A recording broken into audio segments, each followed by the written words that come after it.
I caught a strange illness. My legs go weak the moment I smell my childhood friend's pheromones.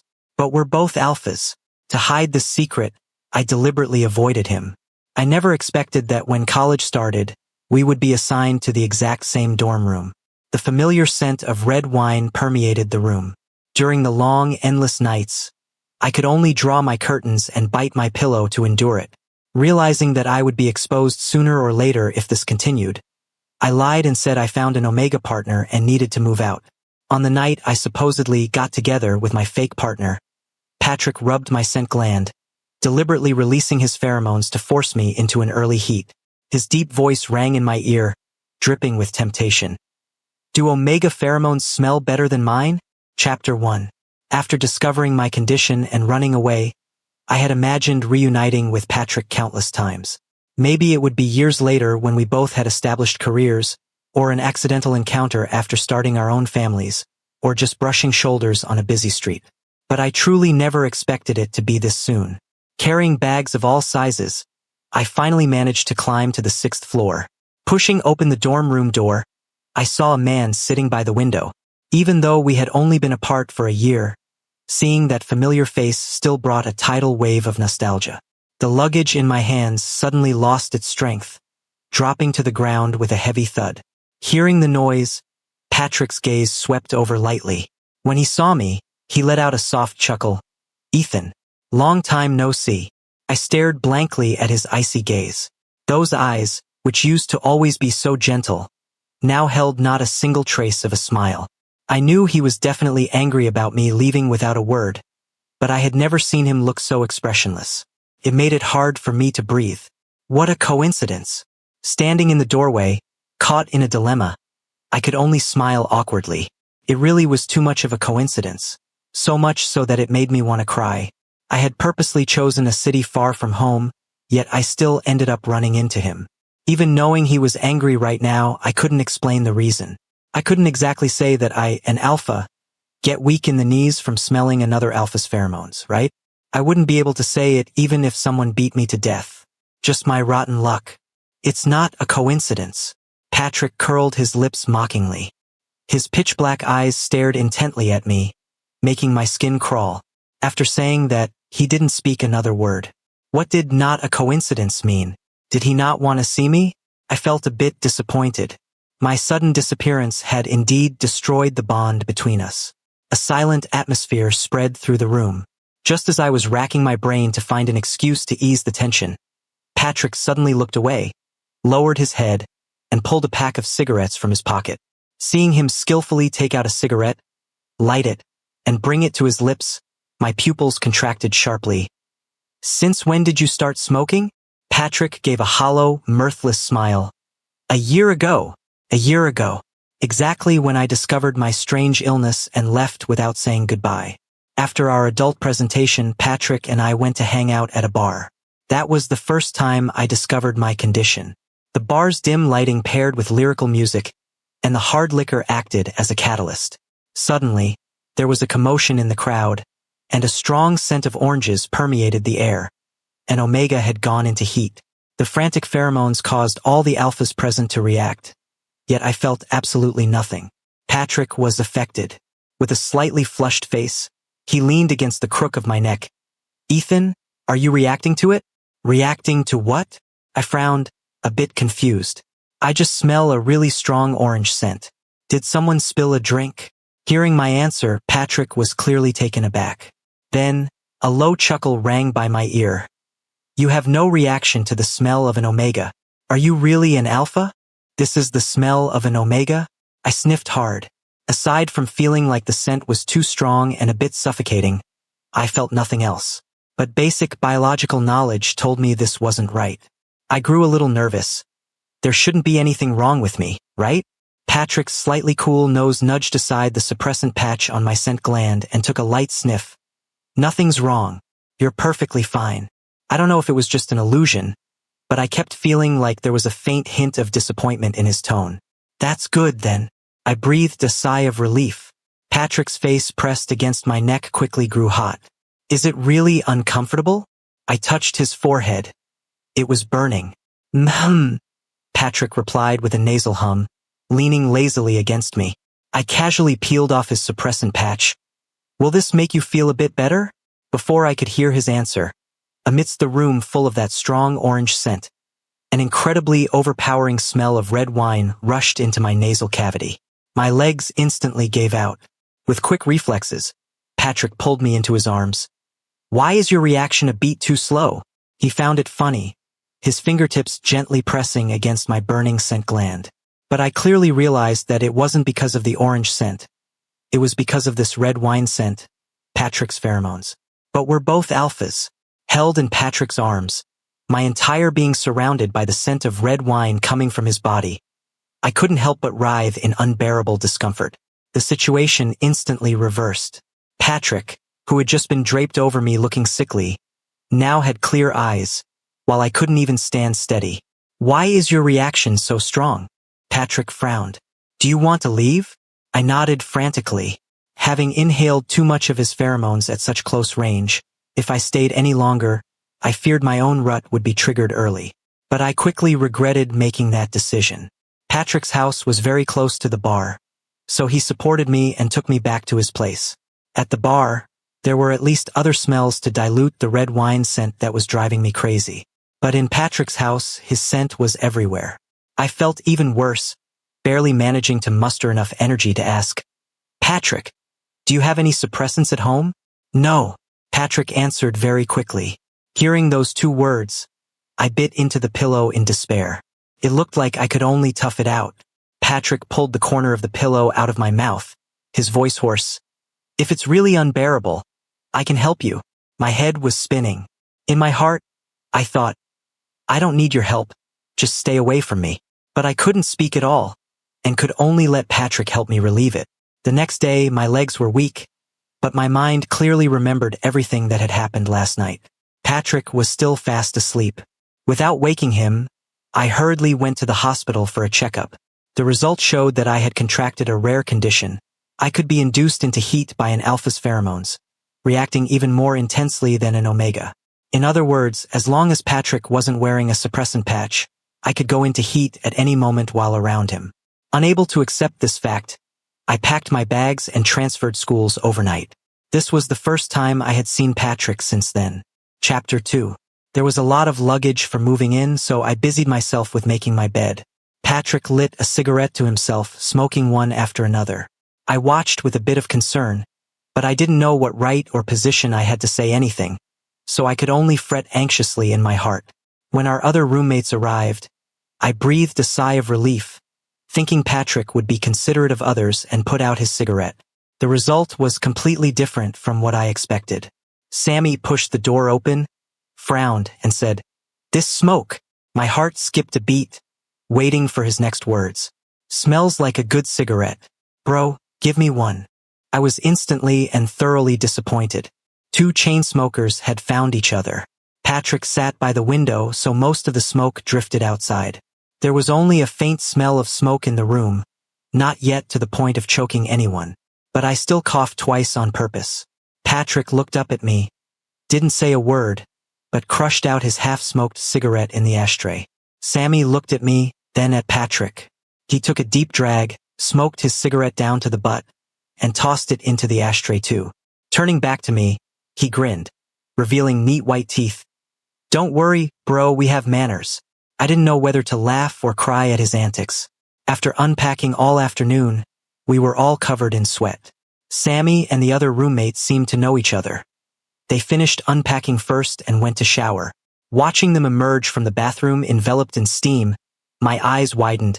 "Are you guys gay?" "What do you mean gay? We're just good brothers." Sammy grinned, wrapping his arm around Jerry's neck. "It's so convenient to shower together. Haven't you ever showered with your best friend?" I was dumbfounded. Best friends could shower together? Patrick, who had been silent this whole time, suddenly spoke up. "How long have you known each other?" Sammy tilted his head up, looking proud. "Grew up playing together since we were kids." "Is that so? Then you must have a really good relationship."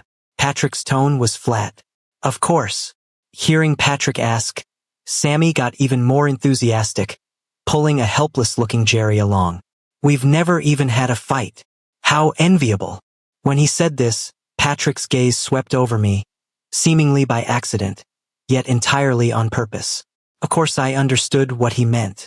I could only pretend I didn't hear him and silently pack my toiletries. After I finished showering, Patrick walked past me. Smelling that familiar red wine scent, my knees went weak again, and I hurriedly scrambled onto my bed.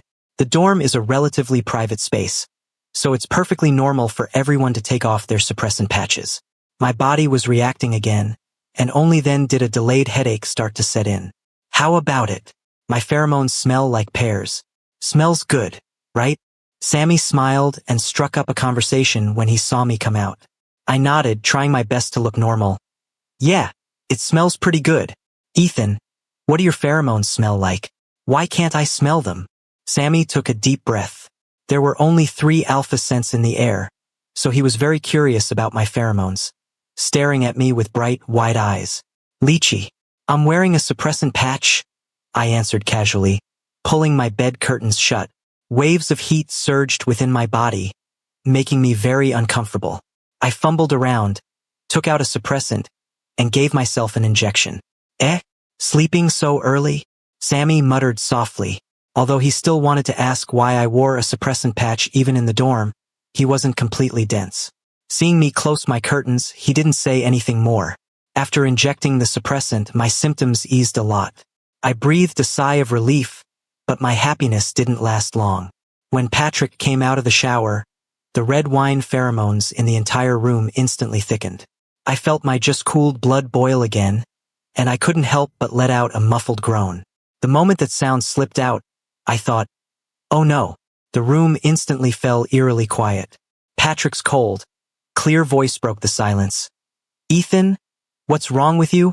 Enduring the discomfort, I said, I have a bit of a cold. Patrick didn't say anything else. Just as I thought he was going to come over and pull open my bed curtains, footsteps sounded. But they weren't walking toward me. He was getting into his own bed. I breathed a sigh of relief, yet forcefully suppressed a tiny, inexplicable pang of disappointment in my heart. The doctor had said suppressants were useless on me. It seemed that was indeed the case. I suffered through the entire night, not daring to make a sound, only able to bite my pillow and tough it out. The next day, my face was full of exhaustion. Wow, you look terrible. Sammy pointed at my face in surprise. I gave a bitter smile. Anyone would look terrible after pulling an all-nighter. If this continued, in less than a month, I'd be sent to the hospital due to physical distress. This couldn't go on. I patted my face to cheer myself up. I had to find a suitable excuse to move out. I arrived at class yawning constantly. A young couple in the front row was making out without any hesitation. The soft, delicate Omega leaned into the Alpha's arms. When are we moving out? My heat is coming soon. Once I pack my things, we'll move out. The Alpha pinched the boy's cheek in his arms, speaking dotingly. Half asleep, it was like a sudden epiphany hit me. Right? As long as I said I was in a relationship, wouldn't it be super easy to move out? This excuse was absolutely flawless, so perfect it made me want to laugh. So, with a smile on my lips, I fell into a deep sleep. When I woke up, I was actually lying in Patrick's arms. Looking bewildered, I struggled to sit up. Why are you? Patrick interrupted me. He wasn't as cold as yesterday. His voice was gentle. Didn't sleep well? His eyes carried concern, making me daze out and feel like I was back in high school. Back in high school, when I got sleepy between classes, sleeping on the desk was uncomfortable, so Patrick would thoughtfully act as my pillow. Back then, our classmates said we were cheesy, but I didn't care. Thinking about it now, we really were too intimate back then. Unnaturally rubbing my burning cheek with my knuckles, I nodded under Patrick's watchful gaze. Yeah, a bit tired. Make sure to get plenty of rest. Patrick raised his hand, seemingly wanting to touch my face, but stopped right before it reached me. Instead, he smoothed out the hair I had messed up while sleeping. Once my hair was smoothed out, Patrick lowered his eyes, picked up his backpack, and said in a cold tone, I'm leaving first. By the time Patrick walked to the classroom door, I still hadn't processed it. It wasn't until he pushed the door open and his back disappeared through the doorway that I snapped back to my senses and hurriedly packed my books. When I chased after him outside, Patrick was already gone. Sigh. I let out a heavy sigh. But becoming strangers is better than him finding out about my illness and distancing himself in disgust. I thought, trying to find joy in the sorrow. Although I already had an excuse to move out, I had to stay in the dorm for at least a full week so it wouldn't seem too deliberate. To avoid exposing myself this week, I bought piles of suppressants and suppressant patches. The doctor said suppressants were no longer effective for me, but using them was still better than nothing. I silently gripped the sleeping pills I had gone through so much trouble to buy. This was my trump card. If I'm asleep, I shouldn't have any reactions. With everything prepared, I quietly waited for night to fall. Chapter 3. Strangely, after Patrick came out of the shower, there were no pheromones of his in the room. Patrick, you're wearing a suppressant patch too? Sammy looked bewildered. Those things are so uncomfortable to wear. How come both of you like using them? I was also very puzzled and pricked up my ears to listen to Patrick's answer. My susceptible period might be approaching, and I'm afraid of affecting you guys. Patrick's voice was flat. He turned his head and shot a seamless glance at me, then quickly withdrew his gaze. Get a good night's rest tonight. I didn't know who he was talking to, because Patrick was facing the wall when he spoke. Sammy looked left and right. Seeing no one respond, he chimed in, Okay. But my face turned pale with shock. Patrick. Does he know? It should just be a coincidence. I comforted myself. I had hidden myself away right after discovering this illness.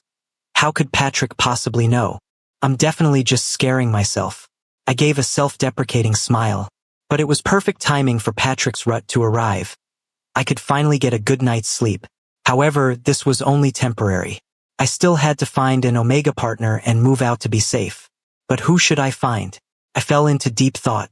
After thinking about it all night, the next day I thought of the perfect candidate, Gabriel. He was a good friend I made after transferring schools. Although he was an alpha, he looked rather delicate. Plus, besides him, I couldn't find anyone else who could act in this play with me. The perfect candidate. I contacted him to explain the situation, and sure enough, he readily agreed. I waited quietly for a week to pass. On the weekend, everyone was in the dorm. I pretended to speak casually. I got into a relationship. I'm planning to move out. The hand Patrick was using to scroll on his phone froze. Before he could react, Sammy yelled out in shock first. What? This is way too sudden. What does that Omega look like? Let me see. Sammy eagerly scooted over to me for gossip, and I pulled up a photo to show him. Pretty cute. I'm dying of jealousy. Sure enough, good-looking people get off the single market fast. Sammy gave a wry smile and poked Jerry's stomach with his elbow, poking him until he laughed out loud. Sammy was baffled. What are you laughing at? Jerry looked innocent. You poked my ticklish spot. I looked at their relaxed atmosphere with envy. If I hadn't gotten sick, Patrick and I would probably be just like this. Hearing the news that I was no longer single, Patrick just sat in silence, his phone placed face down on the desk. He lowered his head and pulled out a cigarette. He didn't smoke it, just played with it in his hands. When his eyes met mine, he viciously crushed the cigarette into the ashtray. Giving a hollow, mirthless smile, he curled his lips. You're really something, Ethan. This sound was like a sigh, yet it carried a hint of gnashing teeth. Patrick was angry. Although getting into a relationship so suddenly was a bit inconsiderate, his reaction was much bigger than I anticipated. I didn't know what to do anymore. My silence triggered Patrick's dissatisfaction. He cast a helpless glance at me. The emotions in that look were too complex for me to read, but they sent a sharp sting through my heart. Patrick picked up his phone, stood up, and walked out. Unable to set my mind at ease, I chased after him. They're not going to start a fight, are they? Should we go out? Sammy looked at Jerry in confusion. Leave it be. Jerry gave him a helpless look. Sammy was great at everything except being a little dense. All right then. Sammy rubbed his nose. But if you secretly ditch the single life behind my back too, I'll beat you to a pulp. He balled up his fists and widened his eyes, half joking and half threatening. Jerry twitched his lips and said cheekily, Oh, I'm so scared, mocked. Sammy threw a punch at him. You're asking for a beating. Patrick, wait for me. Seeing Patrick about to turn the corner and disappear from my sight, I hurriedly called out. Hearing my voice, Patrick stopped, but he didn't turn around, only leaving me with a lonely silhouette of his back. Patrick came from a single-parent family. He was 2 years younger than me and loved to get angry. When I was very young, I realized that Patrick was the younger brother, and I had to yield to him often to make him happy. Little Patrick didn't like me playing with other people. When I played with my classmates, he would scrunch up his face and stand to the side, sulking. Although he wouldn't speak up, I knew he was jealous. So I would deliberately tease him. If Patrick doesn't cheer up, I'm going to get mad. Little Patrick would fearfully throw himself into my arms, looking up at me as a tiny, teary-eyed ball. Don't be mad, brother Ethan. I'm happy.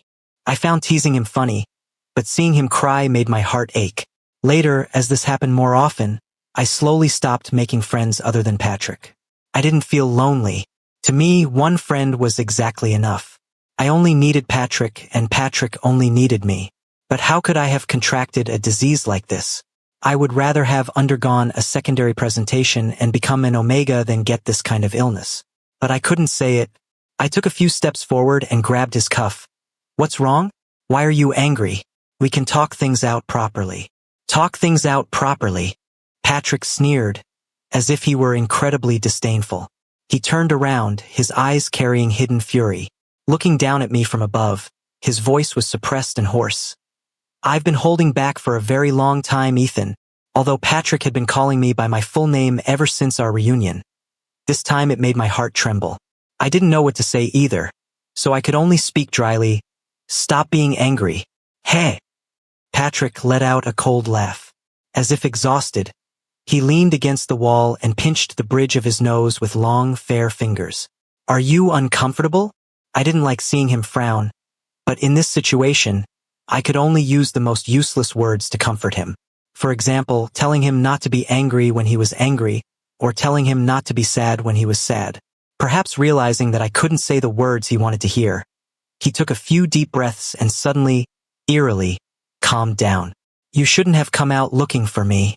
I was originally planning to give up. Patrick's voice was very low, like he was talking to himself. What? I didn't catch it clearly. Nothing. He shook his head, a half-smile curling his lips. Let's go. You're moving out, right? I'll help you pack. Seeing that there was no anger on Patrick's face, I completely relaxed. Okay. Chapter 4. I had just moved in not long ago, so I didn't have much luggage and finished packing quickly. I carried a few large bags, while Patrick dragged my suitcase. The two of us finally managed to get everything downstairs. I can handle the rest myself. I called a car. It'll be here any minute. I wiped the sweat from my forehead. Aren't you going to invite me to check out your new place? Patrick raised an eyebrow, the coldness from earlier completely gone from his face.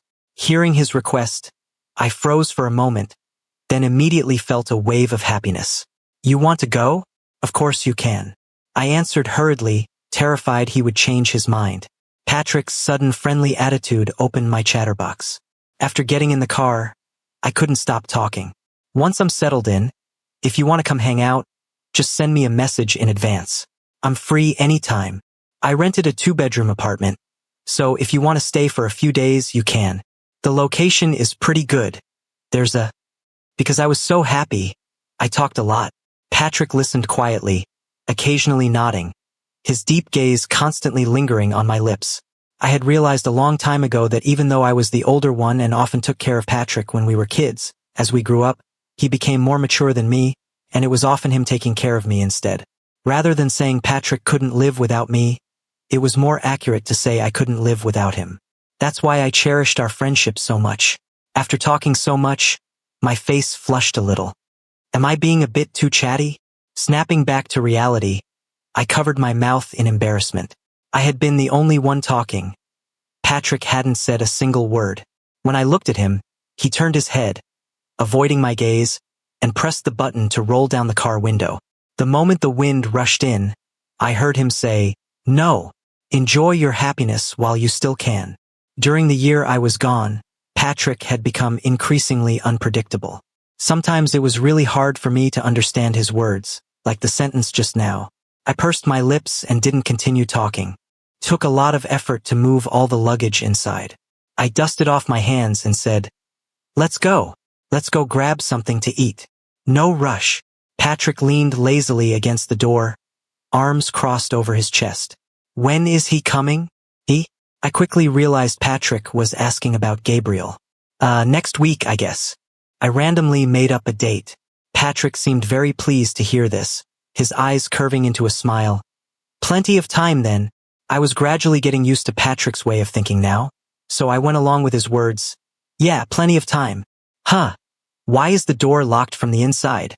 I walked to the door, trying to open it, but found the door handle wouldn't budge. Patrick reached out his hand. The door key was dangling from his index finger. He leaned sideways against the wall, watching me. Looking for this? An ominous premonition suddenly enveloped me. My voice trembled slightly. Patrick, let's go eat. I'm not hungry. I want to eat something else. Patrick's eyes were full of playful teasing. Suddenly, the scent of red wine pheromones exploded in front of me, flooding the entire room. I was too close to him. After inhaling a few breaths of his pheromones, my head started to spin. I bit down hard on the tip of my tongue just to force myself to speak. Patrick, what are you doing? I want to go outside. He didn't speak. I couldn't wait any longer and reached out to grab the key in his hand. Patrick deliberately raised his arm high, and with his left hand, smoothly pulled me in.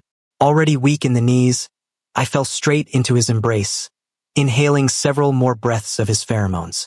Patrick's deep chuckle sounded by my ear. He sighed softly against it. Do omega pheromones smell better than mine? I felt like I had been struck by lightning.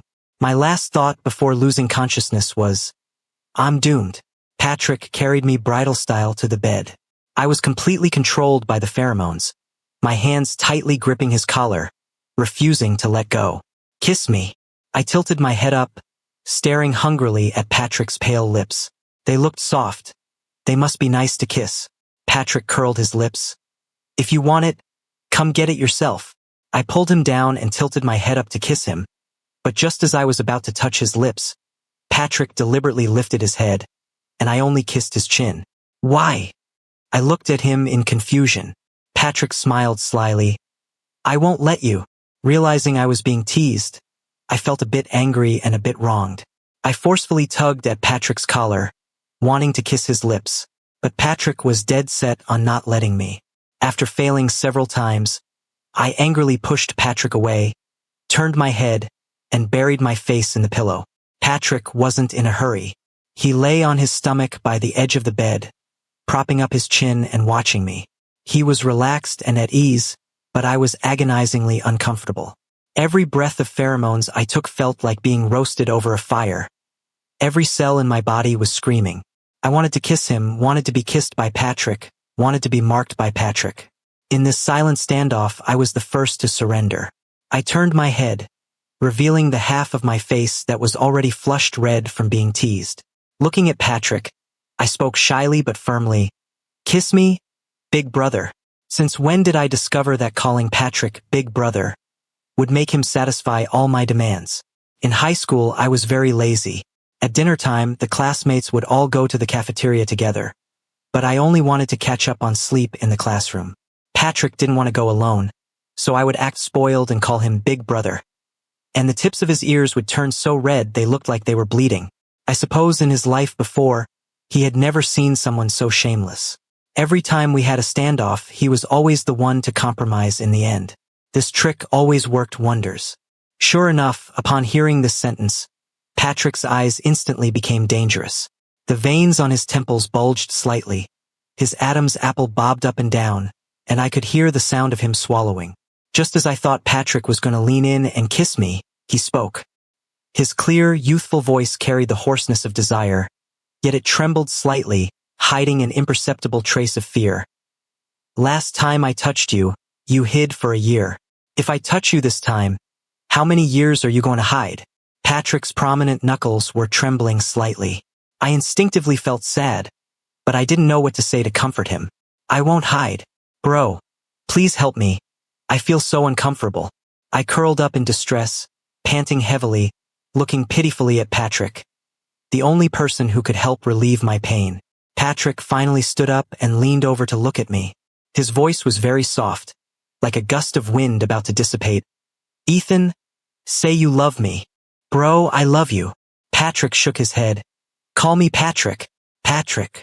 Patrick, I love you. I love you too.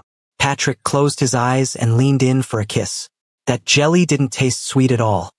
It was cold, bitter, and astringent. So astringent that it made the very tip of my heart ache. Chapter 5. In the midst of this madness, I woke up first. Patrick's brows were tightly furrowed. I reached out and felt his forehead. It was a bit hot. After losing consciousness yesterday, driven by an alpha's instinct, I frantically marked him. Now, 2 different alpha pheromones were clashing within his body. Patrick's scent gland was covered in my bite marks. I touched my own. It was completely unscathed. That made me feel even worse. I got out of bed to get some fever-reducing medicine. There was still an unopened box in my luggage. Just as I stood up, my wrist was yanked by a sudden force. Still have the strength to move. I should have marked you yesterday. Patrick's voice was very low, so low it felt like a hallucination. Patrick, you're awake? I asked softly. He tried hard to open his eyes, his eyelashes and eyebrows trembling. It was obvious he was fighting against his own body. Get some good rest, I comforted him.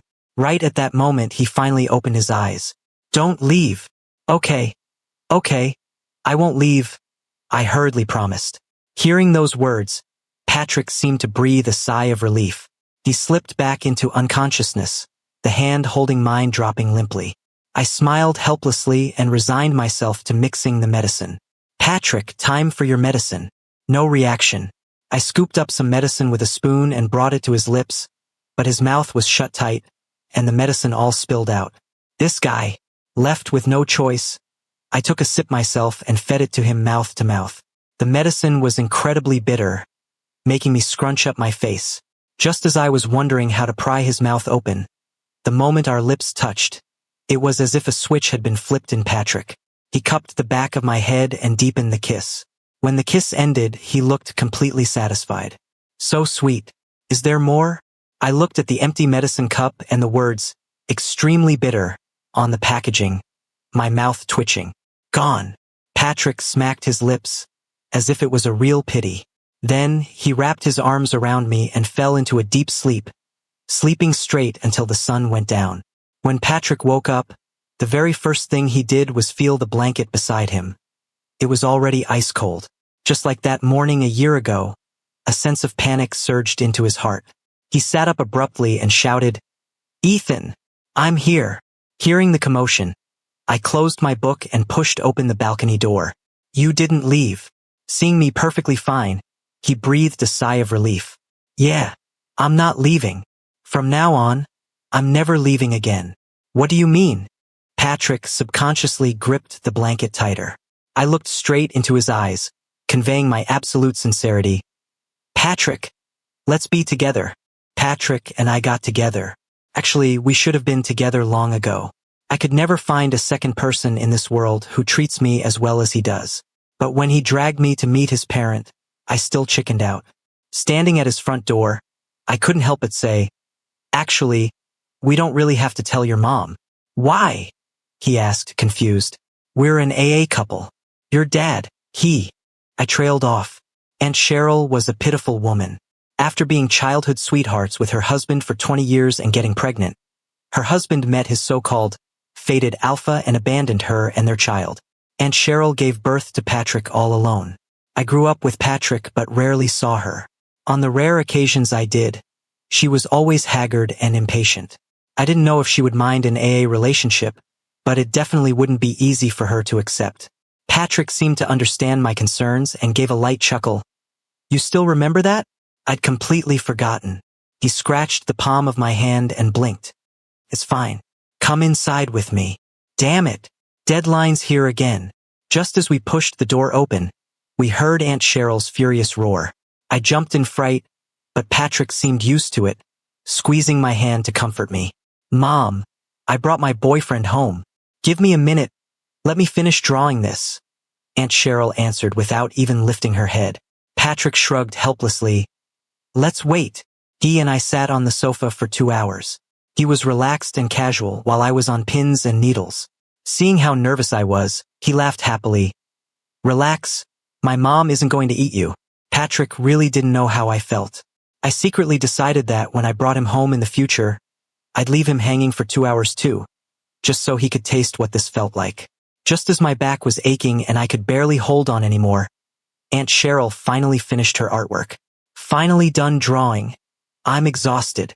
She walked over, massaging her lower back and pounding her arms. A pair of tired eyes looked us up and down, making me break out in a cold sweat. She looked at us for a moment, then suddenly burst out laughing, her voice bright and hearty. Not bad, you finally caught him. I've thought you two were a perfect match since you were kids. Patrick's mom was actually like this? Before I could even react, she sat down next to me and took my hand. Ethan, don't argue with Patrick anymore in the future. Last time you transferred schools, he couldn't eat or sleep well. He asked around about your school every single day. When he finally found out, he applied to the exact same university as you. And to get into the same dorm room, he went to the counselor and even the principal, going through so much trouble to get transferred over. You have no idea how he cried under his covers every night. Listening to these exposed secrets, Patrick couldn't sit still any longer. He sat up bolt straight, his face so red it looked like it was going to bleed. Mom, don't talk nonsense. How am I talking nonsense? That's exactly how you were. Aunt Cheryl rolled her eyes at her son. I listened, stunned. I finally understood the meaning behind Patrick's "not a coincidence" when we reunited. I suddenly felt incredibly guilty. Lowering my head, I whispered to him, I'm sorry. Patrick's face was full of heartache. Just as he was about to speak, Aunt Cheryl spoke first. Why are you apologizing to him? I don't even need to ask to know that Patrick definitely bullied you, and that's why you left. Don't think you can hide it from me. Next time he bullies you, tell me, and see if I don't teach him a lesson. Although I hadn't interacted much with Aunt Cheryl in the past, I never expected her to be this nice. I felt ashamed of my previous thoughts and grasped her hand in return. Thank you, Mom. Chapter 6. So you didn't leave because I touched you that time? After leaving Patrick's house, he seemed to have figured some things out. How could it be because of that kind of thing? My face instantly grew hot, and I didn't know what to say. Patrick got his answer from my silence. Fine, fine, fine. He smiled, gnashing his teeth a bit. That father I've never met still ended up leaving a shadow over me after all. Who would have thought that they actually didn't care at all, and it seemed like I was the only one worrying blindly. I lowered my head like a child who had done something wrong. No, I'm so mad. Ethan, kiss me. The more Patrick thought about it, the madder he got. He suddenly stopped and hugged me. I obediently grabbed his collar, stood on my tiptoes, and kissed him. Not mad anymore, right? Not mad anymore. I kissed him again. Are you happy now? Happy. Having taken advantage of the situation, Patrick smiled like an idiot. I kissed him one more time. Then do you love me? I love you so much, Ethan. I love you too, Patrick. This autumn, we finally got together. If you enjoyed this story, remember to subscribe to my channel. Thank you so much.